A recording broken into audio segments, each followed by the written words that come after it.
భూపాలపల్లి జిల్లా కేంద్రంలోని BJP party కార్యాలయంలో వరంగల్, ఖమ్మం, నల్గొండ ఎమ్మెల్సీ ఎన్నిక సన్నాహక సమావేశం జరిగింది.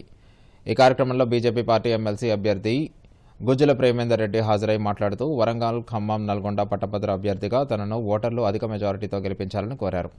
భూపాలపల్లి నియోజకవర్గంలో 14,000 పైచిలుకు ఓట్లు ఉన్నాయని, అందులో అధిక శాతం బీజేపీకి వచ్చేలా చూడాలని కార్యకర్తలకు పిలుపునిచ్చారు. బీఆర్ఎస్ ప్రభుత్వం నిరుద్యోగుల పట్ల మొండి వైఖరి వ్యవహరించిందని అన్నారు. ఇప్పుడు అధికారంలో ఉన్న కాంగ్రెస్ ప్రభుత్వం కూడా గత పాలకులు చేసిన విధంగానే వ్యవహరిస్తుందని ఎద్దేవా చేశారు. బీఆర్ఎస్, కాంగ్రెస్ పార్టీలకు బుద్ధి చెప్పే విధంగా ఎమ్మెల్సీ ఉప ఎన్నికల్లో భారీ మెజారిటీతో బీజేపీ గెలిపించుకోవాలని ప్రేమేందర్ రెడ్డి కోరారు.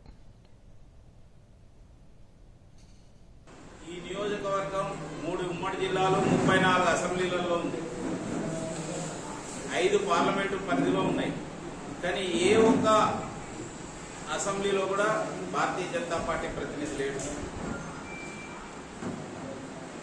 లేకున్నా ఎన్నో రకాల అభివృద్ధి కార్యక్రమాలు నరేంద్ర మోడీ ప్రభుత్వం చేసుకోవచ్చు.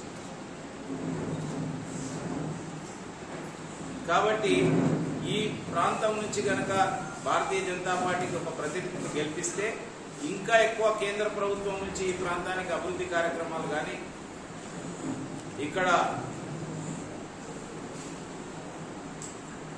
ఈ నియోజకవర్గం, ఈ యొక్క పట్టభద్రుల నియోజకవర్గం నుంచి ఉండే విద్యావంతులకు లేదంటే నిరుద్యోగులకు ఉద్యోగ ఉపాధి అవకాశాలను ఇంకెక్కువ కల్పించడానికి కానీ, వారికి సరైన శిక్షణ ఇప్పించడానికి కానీ నేను ప్రయత్నం చేస్తానని చెప్పి సందర్భంగా మనం చేస్తున్నాం.